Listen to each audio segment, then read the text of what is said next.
نہیں آتا، اور مجھ سے خطان ایک بندہ مر گیا مکے کے ساتھ، تو مجھے میرے پیچھے پڑے ہوئے. آپ سن چکے تفسیر عزیزی وغیرہ کے حوالے سے کہ 12,000 بچے قتل. تو ظالمین کو اپنا ظلم تو نظر نہیں آتا، اور میرا یہ خطا ان کے پیش نظر ہے. اور جس وقت متوجہ ہوئے تلکا مدینہ، مدین کی طرف، فرمایا قریب ہے کہ رب میری رہنمائی کرے گا سیدھے راستے کی. اور جس وقت وارد ہوئے مدین کے پانی پر، پایا اس پر ایک گروہ کو لوگوں میں یسقونا پلا رہے، اور پایا ان کے پیچھے 2 عورتوں کو تذودان نے اپنی بھیڑ بکریوں کو روکے ہوئی. فرمایا ما خطبکما، کیا ہے معاملہ تم دونوں کا؟ کہنے لگی ہم نہیں پلا سکتے حتیٰ کہ واپس لے جائے چروائے، اور باپ ہمارا شیخ بوڑھا ہے کبیر عمر رسیدہ. بس اس نے ان دونوں کے جانوروں کو پانی پلایا. پھر پیچھے ہٹے ایک سائے کی طرف، کہنے لگے اے میرے رب، بے شک میں اس چیز کے لیے جو تو نازل کرے گا میری طرف من خیر، کوئی بھی خیر اس کا فقیر محتاج ہے. فسائل میں سے ایک موسیٰ علیہ السلام کے پاس تمشی چلتی سی الاستحیاء، شرم اور حیا پر، کہنے لگی بے شک باپ میرا تجھے بلا رہا ہے تاکہ تجھے بدلہ دے اگر اس چیز کا جو تو نے ہمارے جانوروں کو پانی پلایا. پر جس وقت آئے وہ اس کے پاس وقصہ، اور بیان کیا علیہ اس کے سامنے القصص حال سرگزشت. اس نے کہا نہ خوف کر، نجات پالی تو نے ظالم قوم سے. کہا ان دونوں بیویوں میں سے ایک نے اے میرے ابا جی، اس کو اپنا اجیر اور نوکر بنا دیں، بے شک بہترین وہ جس کو آپ نوکر بنائیں گے یہ قوی ہے امین ہے. کہا بے شک میں ارادہ کرتا ہوں اس کا کہ نکاح کر دو تجھے اپنی 2 بیٹیوں میں سے ایک کا، ان 2 بیٹیوں میں سے ایک کا، اس شرط پر کہ تو میری خدمت کرے گا 8 سال، پس اگر مکمل کرے تو 10، پس وہ تیری طرف سے ہو کرے. اور میں نہیں ارادہ کرتا یہ کہ مشقت ڈالوں تجھ پر، بتاکید پائے گا تو مجھے انشاءاللہ من الصالحین. فرمایا یہ میرے اور آپ کے درمیان بات طے ہوئی، جون سی دونوں میعادوں میں سے میں نے پوری کی، پس نہ زیادتی ہو مجھ پر، اور اللہ تعالیٰ اس چیز پر جو ہم کہتے ہیں وکیل اور گواہ ہے. مصر سے مغربی سمت پر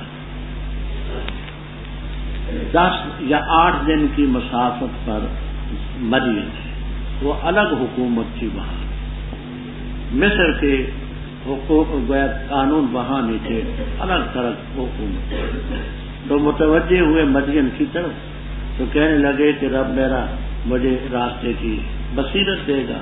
پہلے کبھی گئے نہ تھے، ناواقف تھے، سڑکیں ہوتی نہیں تھی کہ سڑک پر چل پڑتے اور جہاں ختم ہوتی، تو رب بھی مجھے میرے راستے میں رہنمائی کرنے گا. تو 8 دن کے بعد یا 10 دن کے بعد وہاں مدین شہر کے بعد کنواں، اس کنویں پر لوگ اپنے جانوروں کو پانی پلاتے. یہ مدین کے پانی پر جب وارد ہوئے تو دیکھا کہ لوگ گروہ لوگوں کا یسقونا مواشیہم، اپنے مواشی کو، انعامہم اپنے جانوروں کو پانی پلا. انہوں نے دیکھا کہ ان کے پیچھے، ان آدمیوں کے پیچھے 2 عورتیں کھڑی ہیں، تذودان اغنامہما، اپنی بھیڑ بکریوں کو روک کر کے کھڑی. وہ بھیڑیں بکریاں آگے پانی کے حوض کی طرف جاتی ہیں، وہ پیچھے ہٹاتی. تو کافی دیر تک یہ منظر دیکھا کہ جو 2 بیویاں ہیں ان کی بھیڑ بکریاں پانی پینے جاتی ہیں اور وہ بیویاں ان کو روکتی ہیں. کیا وجہ ہے؟ قالا، فرمایا موسیٰ علیہ السلام نے ما خطبکما، کیا حال ہے تمہارا؟ انہوں نے کہا لا نسقی مواشینا، ہم اپنے مال و مویشی کو پانی نہیں پلا سکتی. حتیٰ یصدر الرعاء مواشیہم، مفعول ہے، یہاں تک کہ واپس لے جائیں رائی کی جمع. یہ چرواہے اپنے جانوروں کو پانی پلا کر کے واپس جائیں تو بچا کھچا پانی ہم پلائیں. اور باپ ہمارا جو ہے بوڑھا ہے، عمر رسیدہ ہے، وہ شعیب علیہ السلام بھائی ان کا تھا. ایک بی بی کا نام سفورہ تھا، ایک کا نام سفیرہ، سواد کے ساتھ۔ تو باپ ہمارا بوڑھا ہے، اپنے گزران کے لیے بکریاں رکھی ہوئی ہیں، تو یہ لوگ بکریوں کو لے جائیں گے پلا کر کے، تو بچہ کچا پانی ہم پلائیں۔ اس سے یہ معلوم ہوا کہ لوگوں کی حضرت شعیب علیہ السلام سے بڑی دشمنی تھی، ورنہ دیکھیے تھوڑی سی سمجھ بھی ہو تو مرد ہی مرد ہوں زیادہ، اور بیویاں ہوں جو کنویں سے پانی نہ نکال سکیں، تو تھوڑی سی مروت بھی ہو نا، کہتے چلو بھی پہلے بیویوں کو فارغ کر دو پھر اپنا کام۔ ان کا یہ طریق بتلاتا ہے کہ حضرت شعیب علیہ السلام سے انتہائی عداوت تھی، ورنہ کہتے چلو جی یہ بیویاں ہیں، ان کو پہلے فارغ کر دو، ہم بات کو دیکھیں گے۔ تو اس سے انتہائی نفرت لوگوں کی معلوم ہوتی۔ جس وقت فسقا لہما مواشیہما، ان کے جانوروں کو پانی پلایا، پھر پیچھے ہٹ گئے الی الظل، سائے کی طرف۔ کہتے ہیں سمرا کیکر کا درخت تھا، کیکر کا درخت تھا، اس کا سایہ تھا وہاں، اور یہ صدا بھی لگا گئے رب انی لما انزلت الی، اے میرے رب بے شک میں جو ہوں، جو چیز تو آج میری طرف اتارے گا دے گا مجھے خیر سے، میں فقیر۔ یہ لفظ بھی ہے۔ معمول کے خلاف بیویاں آج پہلے چلی۔ والدہ نے پوچھا، والد نے پوچھا آج تم نے بھیڑ بکریوں کو پانی نہیں پلایا؟ تو کہنے لگی پلایا ہے۔ تو وقت سے پہلے آگی کیا بات ہے؟ انہوں نے کہا جی وہاں ایک آدمی تھا، وہ یہاں کا معلوم نہیں ہوتا، اجنبی ہے اور ہے بڑا بہادر۔ کہتے ہیں کہ وہاں جو ڈول نکالتے تھے تو کئی آدمی مل کر کے نکالتے، اور اس نے تنہا وہ ڈول کھینچ کر کے ہمارے جانوروں کو پانی پلایا اور کہا تم چلے جاؤ، سائے کے نیچے بیٹھا ہوا ہے، اور یہ صدا بھی لگائی تھی رب انی لما انزلت الی من خیر۔ شعیب علیہ السلام نے فرمایا ہے کوئی مسافر پردیسی ہے، جاؤ بیٹی جا کر کے اس کو لے آؤ، کھانا تو اس کو کھلا دو۔ فجاءت احداہما، ان موسیٰ علیہ السلام کے پاس آئی ان میں سے ایک، چلتی تھی الاستحیاء، بڑے شرم و حیا۔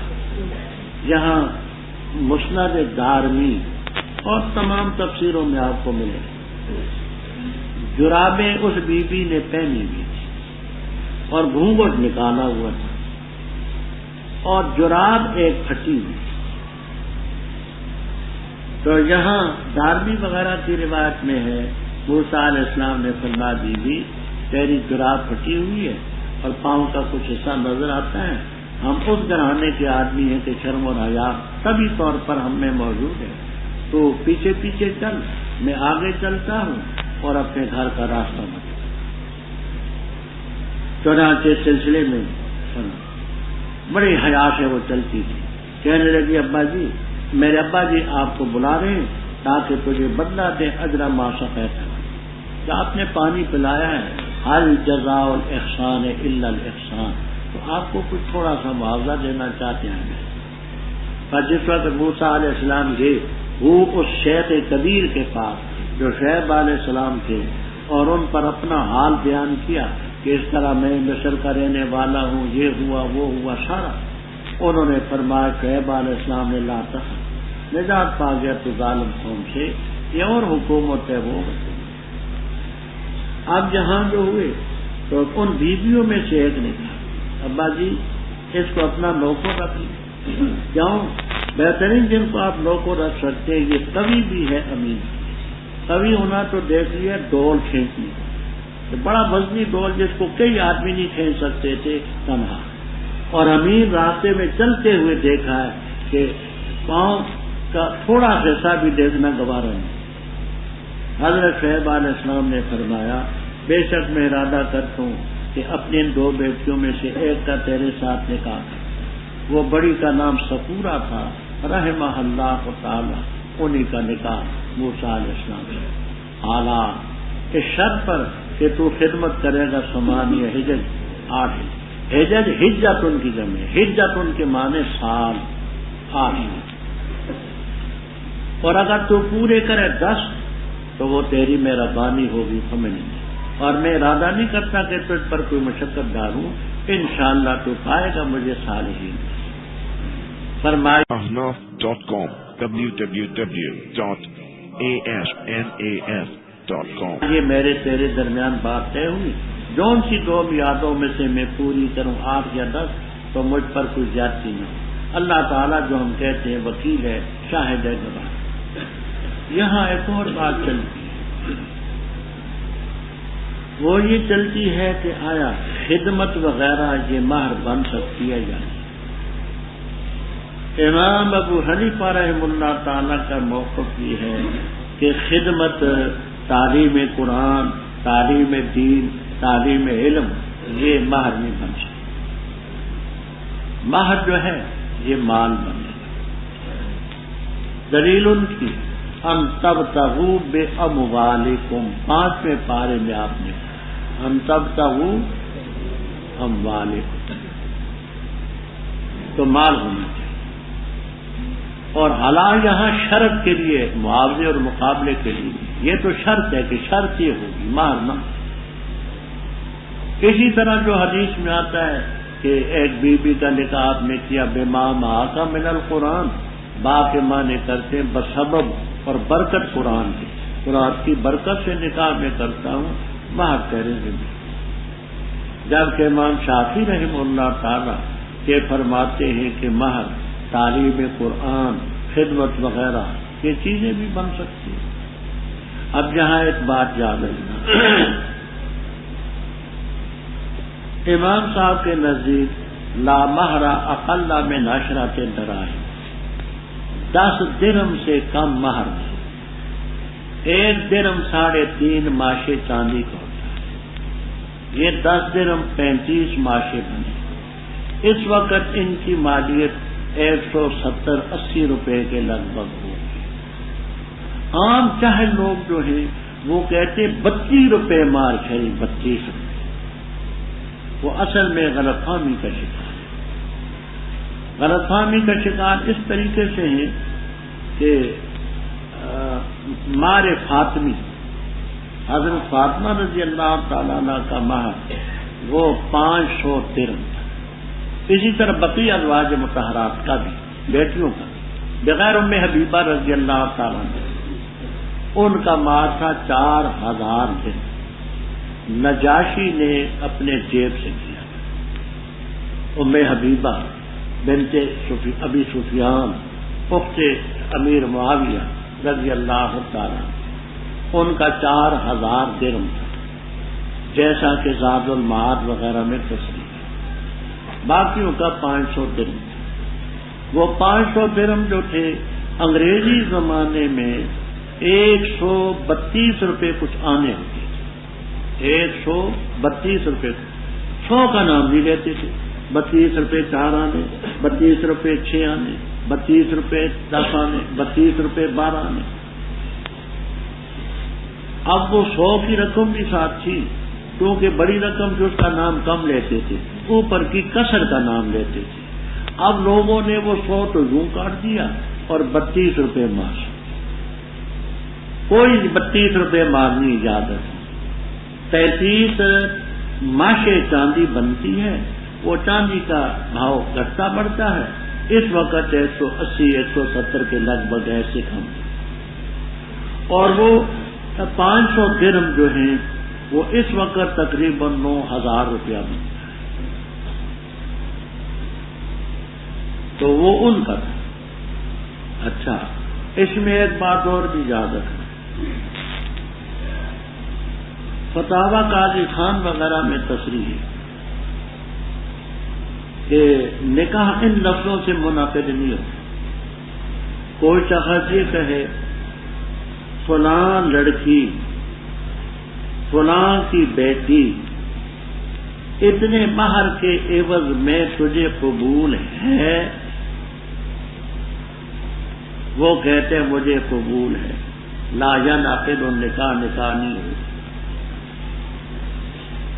آج کل بعض جاہل نکاح خوان انہی لفظوں سے کراتے ہیں، یہ کہے کہ فلاں لڑکی فلاں کی بیٹی اتنے مہر کے عوض میں تجھے قبول ہے، وہ کہتے ہیں مجھے قبول ہے، نکاح نہیں ہوگا۔ کیوں؟ یہ استفہام ہے، استفہام سے نکاح نہیں ہوگا۔ وہ یوں کہے فلاں لڑکی فلاں کی بیٹی اتنے مہر کے عوض میں نے تجھے نکاح کر کے اپنی وکالت سے نکاح کر کے دے دی، وہ کہہ دے قبل تو نکاح ہو۔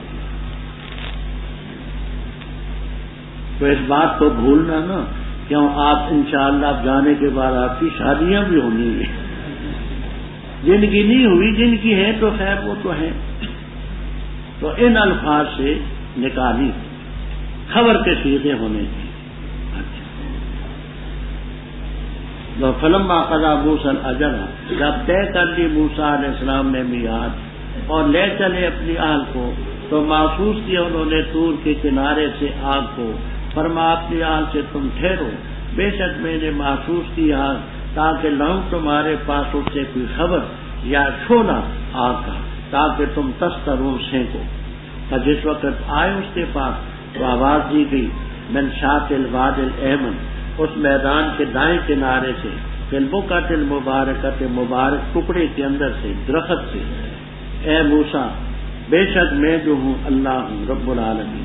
اور یہ کہ ڈال اپنے عصا کو، اور جس وقت دیکھا تھا تلو وہ حرکت کر رہا ہے، کانا جان گویا کہ وہ پتلا سانپ ہے، واللہ پھرے مدبرن پیٹ دکھاتے ہوئے، ولم یعقب نہ مڑے پیچھے۔ اے موسیٰ علیہ السلام متوجہ ہو اور نہ خوف کر، بے شک تو امن والوں میں۔ اس لوگ چلا ڈال اپنا ہاتھ اپنے گریباں میں، نکلے گا سفید بغیر کسی تکلیف کے، اور ملا اپنے طرف اپنے بازو کو من الرعب، خوف کے ازالے کے لیے، خوف کی وجہ سے۔ بس یہ دو دلیلیں ہیں تیرے رب کی طرف سے، فرعون اور اس کی جماعت کی طرف، بے شک وہ ہے قوم فاسق۔ فرمایا میرے رب بے شک میں نے قتل کیا ان میں سے ایک نفس کو، بس میں خوف کرتا ہوں کہ مجھے قتل کر ڈالیں گے، اور میرے بھائی ہارون علیہ السلام وہ زیادہ فصیح ہیں مجھ سے زبان کے لحاظ سے، بس اس کو میرے ساتھ نبی بنا کر کے بھیج، ردعن میرا معین اور مددگار ہو، تصدیق کرے میری، بے شک میں خوف کرتا ہوں کہ وہ لوگ مجھے جھٹلا دیں گے۔ فرمایا بتاکید ہم مضبوط کریں گے تیرے بازو کو تیرے بھائی سے، اور کریں گے ہم تم دونوں کے لیے سلطانن غلبہ، بس نہیں پہنچ سکیں گے تم دونوں کی طرف اپنی نشانیوں کے ساتھ تم اور وہ جنہوں نے تمہاری پیروی کی، تم غالب ہو۔ پر جس وقت آئے ان کے پاس موسیٰ علیہ السلام ہماری نشانیاں لے کر صاف صاف، کہنے لگے نہیں ہے یہ مگر جادو گھڑا ہوا، اور نہیں سنا ہم نے اس چیز کو اپنے آباء میں جو پہلے تھی۔ اور فرما موسیٰ علیہ السلام نے رب میرا خوب جانتا ہے اس کو جو لایا ہدایت اس کی طرف سے، اور اس کو کہ ہوگا اس کے لیے عاقبت الدار، آخرت کا گھر۔ بے شک شان یہ ہے لا یفلح الظالمون، ظالم نہیں فلاح پائے۔ اور کہا فرعون نے اے دربار والو جماعت والو، میں نہیں جانتا تمہارے لیے کوئی الہ اپنے ہے، بس جلا میرے لیے حامان گارے کا، بس بنا میرے لیے محل، تاکہ میں جھانک کر کے دیکھوں الہ موسیٰ کو، اور بے شک میں البتہ خیال کرتے اس کو کاذبین میں سے۔ اور تکبر کیا فرعون نے اور اس کے لشکروں نے زمین میں ناحق، اور خیال کیا انہوں نے کہ بے شک وہ ہماری طرف نہیں لوٹائے جائیں گے، پس پکڑا ہم نے ان کو اور ان کے لشکروں کو، پس پھینکا ہم نے ان کو فلجم میں، دریائے شور میں۔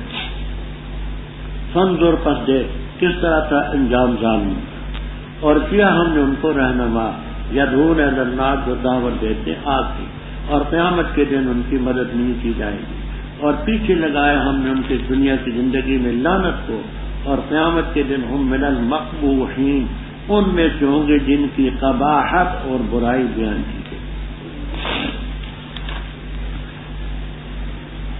جس وقت موسیٰ علیہ السلام نے وہ میعاد پوری، سعید ابن جبیر رحمہ اللہ تعالی تابعین میں سے، ہیرا کے علاقے میں یہ عراق میں یہ مشہور جگہ تھی ہیرا منڈی کے زمانے میں، وہاں ایک یہودی عالم ملا. اس یہودی عالم نے کہا کہ یہ تو ahnaf.com www.asnaf.com. بتاؤ کہ موسیٰ علیہ السلام نے 8 سال پورے کیے یا 10 سال پورے؟ انہوں نے کہا مجھے علم نہیں، میں جاؤں گا حبر امت پر، یعنی حضرت ابن عباس رضی اللہ تعالیٰ عنہما کے پاس جاؤں گا، ان سے سوال کروں. چنانچہ سلسلے میں وہ آئے اور انہوں نے سوال کیا کہ حضرت وہ کتنا عرصہ انہوں نے گزارا؟ فرمایا اطیبہما، جو ان میں سے بہتر مدت ہے 10، کیونکہ پیغمبر جو بات کہتے ہیں پوری کر کے رکھتا ہے، تو 10 سال انہوں نے پوری. اپنی اہل کو، بیوی کو لے کر کے والد کی اجازت سے مصر روانہ، اس خیال سے کہ میں جاؤں تو اپنے گھر میں دیکھوں کہ اگر قتل کا مسئلہ بھول چکے ہوں تو میں بھی وہاں رہوں گا، اور اگر وہ تازہ ہے اور اس سلسلے میں آل و عیال کو وہاں چھوڑ کر کے پھر کہیں کسک جاؤں. تو چلتے ہوئے آگ دیکھی طور کے کنارے پر، وہ وادی طوا تھی جس کا ذکر پہلے آپ سن چکے تھے. لِأَهْلِهِ أُنْقُشْ، نہایا لغت کی کتاب ہے. نہایا اس میں لکھتے ہیں کہ آل کا لفظ مذکر کے لیے استعمال ہے. لفظ آل یذکر، تو ان کے نزدیک تو ایک بیوی بھی ہو تم کچھ کہنا صحیح، کیوں لفظ آل ہے. اور باقی حضرات فرماتے کہ نہ، بیوی تھی، لڑکا تھا، خادم تھا وغیرہ. مجھے آگ نظر آتی ہے، تم ٹھہرو، میں خبر نہ ہوں یا آگ سلگا کر کے نہ ہوں، شعلہ آگ کا تاکہ تم سے. جب آئے وہاں آواز دی گئی من شاطل واد الایمن. یہ ایمن جو ہے صفت ہے شاطی کی، اور اس نے اکتساب تعریف کیا لفظ بعد سے. پہلے بات گزر چکی، لفظ بعد سے جو معرف باللہ میں، اس سے اکتساب تعریف. تو اس وادی کا جو دایاں کنارہ تھا، ٹکڑے، اس برکت والے ٹکڑے میں جو طوا تھا، درخت کے اندر سے آواز آئی، ان یا موسیٰ انی انا اللہ رب العالمین. یہ درخت کون سا تھا؟ آپ کو مختصر سی تفسیر میں بھی 3 درختوں کے نام ملیں گے. عناب مرخنے، عناب ہوتا ہے سرخ سرخ سے دانے ہوتے ہیں، عناب مشہور ہے. دوسرا یہ ملے گا آپ